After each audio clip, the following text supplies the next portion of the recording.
नमस्कार दोस्तों, कल भारत ने इतिहास रच दिया है, पूरे दुनिया को चौंका दिया है। आपने सुना होगा 100 सोनार का तो एक लोहार का। भारत ने वही डंडा चीन पे चलाया है, चीनी मोबाइल कंपनियों पे चलाया है। चीनी मोबाइल कंपनी दोस्तों कल भर दिन भारत के कोने कोने में मुंबई, दिल्ली, नोएडा, बेंगलुरु, हैदराबाद, गुरुग्राम, दोस्तों भारत के तमाम बड़े बड़े शहरों में चीन की मोबाइल कंपनी और दफ्तर पे स्ट्राइक हुआ है। और बड़ी बात तो यार दोस्तों, चीनियों को दौरा दौरा के दोस्तों घसीटा गया। कह सकते हैं कि पूरे दुनिया हैरान है। चीनी मोबाइल कंपनी दोस्तों बर्बाद कर दिया। कह सकते हैं कि चीन में हरकत मच गया। चीन बोल रहा है कि ये क्या हो रहा है, हमारे कंपनी पर भारत का जो इनकम टैक्स है उन्होंने इतना बड़ा टैक्स कर दिया, हमारा नाम मिट्टी में मिला दिया।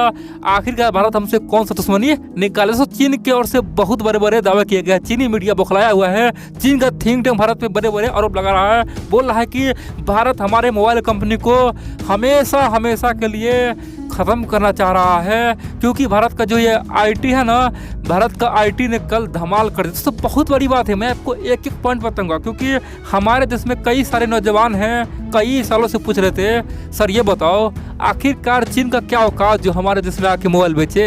आखिरकार हम लोग खुद गलती करते हैं, सरकार उसे न्योता देते हैं और जनता खरीदता है तो चलेगा ही ना। यहाँ पे देश को नुकसान हो रहा है, कुछ लोग अपने स्वार्थ के देश को नुकसान पहुंचा रहा है। इसीलिए चीनी मोबाइल का बाइकआउट करो, चीनी सामान का बाइकआउट करो, लेकिन सरकार भी उस पर कुछ कार्यवाही करे तभी कुछ होगा। दोस्तों इस तरह की बातें सब करता था। दोस्तों सरकार ने अपना हिम्मत दिखाया है और देश का संस्था आईटी यानी कि इनकम टैक्स दोस्तों ऑफिसर ने वो कर दिखाया है ना। कह सकते हैं कि चाइना का जो सपना था पूरे भारत में बच्चे बच्चे के हाथ में मेड इन चाइना मोबाइल पहुंचाने का दोस्तों वो चकनाचूर हो गया। कह सकते हैं कि चीन ने अपना माथा टेक दिया है। और दोस्तों कोई एक दो कंपनी नहीं, भारत का जो आईटी है उन्होंने कम से कम 4 से 5 चीनी कंपनी को घसीटा है। दोस्तों बड़ी बात तो यार दोस्तों, भारत के तमाम कोने कोने में कल भर दिन यही हुआ, बड़ा स्ट्राइक हुआ। मैं आपको एक एक पॉइंट बताऊंगा, आप लोग पूरा खबर देखते रहिए। अब यहाँ पे आप लोगों के मन में एक क्वेश्चन उठता है, आखिरकार भारत ने क्यों ऐसा किया।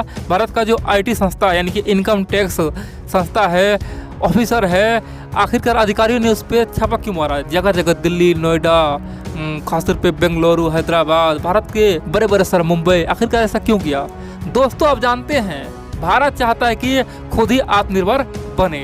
या तो फिर आप कोई भी कंपनियां हैं भारत में शिफ्ट कर दो, या फिर आप यहाँ पे सामान भेजना बंद कर दो। हम तुम्हारा खरीदार नहीं है, तुम्हारा सामान हम नहीं खरीदेंगे। और दोस्तों भारत ने इसी में खासतौर पे आप जानते हैं पिछले साल दोस्तों भारत में एक ट्रेंड चल गया था बाइकआउट चाइना। और दोस्तों भारत सरकार की ओर से पहल किया गया कि जो भी कंपनियां भारत में आती है, मोबाइल बनाती है या फिर डिस्प्ले, कैमरा या फिर चिप कुछ भी बनाती है ना, उसे सब्सिडी दिया जाएगा। कुछ भी बनाओ, इलेक्ट्रॉनिक सामान कुछ भी बनाओ, चाहे बैटरी बनाओ या फिर कार बनाए या फिर मोबाइल मैन्युफैक्चरिंग करो, जो भी करोगे ना तुम्हें हम सब्सिडी देंगे। यानी कि अगर तुम 1 लाख का सामान बनाया तुम्हें हम 20,000 रुपया सब्सिडी देंगे। अगर तुम 1 करोड़ का बनाया तुम्हें हम 20 लाख रुपया सब्सिडी देंगे। तुम उधर से भी कमाओ, इधर से भी कमाओ, तुम्हें हर जगह मौका है। और दोस्तों चाइना तो जानते हैं धोखेबाज होता है। सबसे पहले चीन के बड़े बड़े कंपनियां आ गया। जी हाँ दोस्तों, जो मोबाइल आप चलाते हैं ना, मैं उन्हीं की बात कर रहा हूँ। ये तमाम कंपनियां भारत में आके दावा ठोका कि देखो भैया हम चीन से तो हट गए हैं, हम भारत में ही बेंगलोर में, नोएडा में, हर जगह अपना कंपनियां का जो फैक्ट्री है वो सेटअप कर लिए हैं। हमें तो अब सब्सिडी दो, हमें पैसा दो, हम बहुत बेच रहे हैं, हम तो भारत का नंबर 1 ब्रांड बने हुए हैं। दोस्तों चीनी कंपनी ने दावा ठोका और भारत सरकार उसे पैसा दे रहा था, चलो भाई तुम ले लो, कोई दिक्कत नहीं है। लेकिन दोस्तों चाइना वाले जानते हैं धूर्त होता है। कह सकते हैं कि चीन वाले निकम्मा होते हैं, चीन वाले गधे होते हैं। दोस्तों चीन वालों ने एक चाल लिया था कि भारत में केवल फैक्ट्री के नाम पे दोस्तों एक डमी बना दिया। कैसे कि एक डमी बना के रख दिया और चाइना से ही दोस्तों कैमरा चाइना से, खासतौर पर चीन से बैटरी हो गया, कवर हो गया, मोबाइल का तमाम पार्ट पूरे दोस्तों चीन से भारत में मंगवाता था और यहाँ पे असेंबल करके बेच रहा था।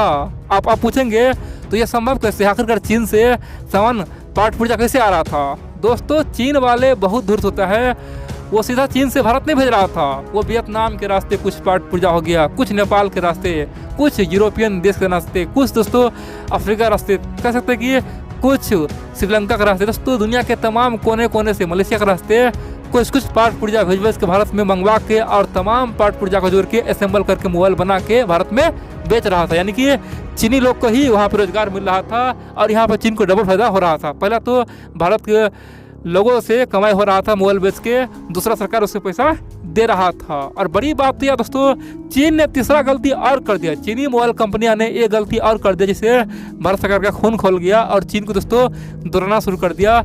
उससे कंपनियों को यह हाल किया है। दरअसल पिछले कुछ सालों से चीनी मोबाइल कंपनियां यहाँ मोबाइल खूब बेच रहा था, खूब कमा रहा था, लेकिन एक भी रुपया से टैक्स नहीं भरा था, यानी कि भारत सरकार को कुछ भी टैक्स पे नहीं करा था और जो भी कमाई हुआ कमाई लेके वो चीन पहुंच जाता था। दोस्तों कह सकते हैं कि जिस प्रकार से ईस्ट इंडिया कंपनी खासतौर पे भारत में आया और भारत का सामान लूट लाट के चला गया, दोस्तों चीन भी आज यही कर रहा था।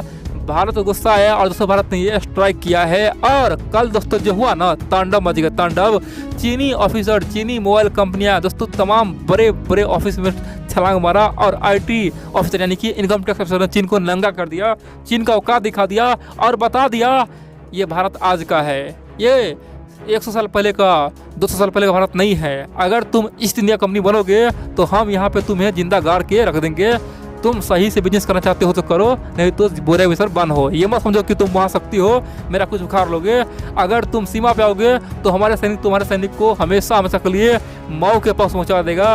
और अगर तुम देश में व्यापार करने आओगे और गद्दारी करोगे, धोखाधड़ी करोगे तो तुम्हें हमेशा हमेशा के लिए उखाड़ के फेंक देंगे। ये आज का भारत है, भारत महाशक्ति बन के रहेगा। दोस्तों भारत के इस चाल से चीन में हड़कंप मचा हुआ है और चीनी लोग बड़े बड़े दावे कर रहा है। चीन लोग कह रहा है कि भारत अब यहाँ पे उल्टा चाल चल रहा है, भारत चीन को मिटाना चाहता है, चीनी मोबाइल कंपनियों को भारत से भगाना चाहता है।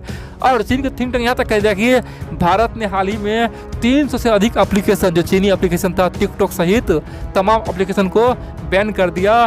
भारत ने हमारे कंपनियों को सीधे तौर पर अब उखाड़ना शुरू कर दिया है, जो मोबाइल कंपनियां हैं उसे भगाना शुरू कर दिया है और भारत खुद ही स्वदेशी मोबाइल बनाना चाहता है। जी हाँ दोस्तों, ये सच्चाई है, हम लोग खुद ही स्वदेशी मोबाइल बनाना चाहते हैं, चाहे स्पाइस हो, लावा हो या फिर मैक्रोमैक्स हो। दोस्तों कोई और कंपनी क्यों ना हो, हम लोग चाहते हैं कि भारत में अपना ही मोबाइल बिके। दोस्तों ये सच्चाई है, लेकिन दुर्भाग्य की बात यह है दोस्तों, जिस कंपनी पे हम लोग भरोसा करते हैं ना, वो कंपनी भी चीन से हाथ मिला लेता है। कह सकते हैं कि हम लोग लेते हैं खासतौर पे इंडियन मोबाइल, बोलते हैं चलो भाई ये तो मेड इन इंडिया है, लेकिन होता क्या है, हमारे देश का जो व्यापारी है वो चीन से हाथ मिला लेता है और इसका मैन्युफैक्चरिंग चीन में ही करवाता है। वो मोबाइल चीन से खरीद के भारत में आके केवल लोगो लगा के और केवल मेड इन इंडिया लगा के यहाँ बेच देता है। कह सकते हैं कि हमें चारों ओर से केवल धोखा ही धोखा मिलता है। चीनी धोखा दे रहा है, उधर से हमारा व्यापारी धोखा दे रहा है। चीनी मोबाइल ला के यहाँ पे केवल लोगो लगा देता है, थप्पा मार देता है मेड इन इंडिया का और बेच देता है। तो सरकार चाहता है कि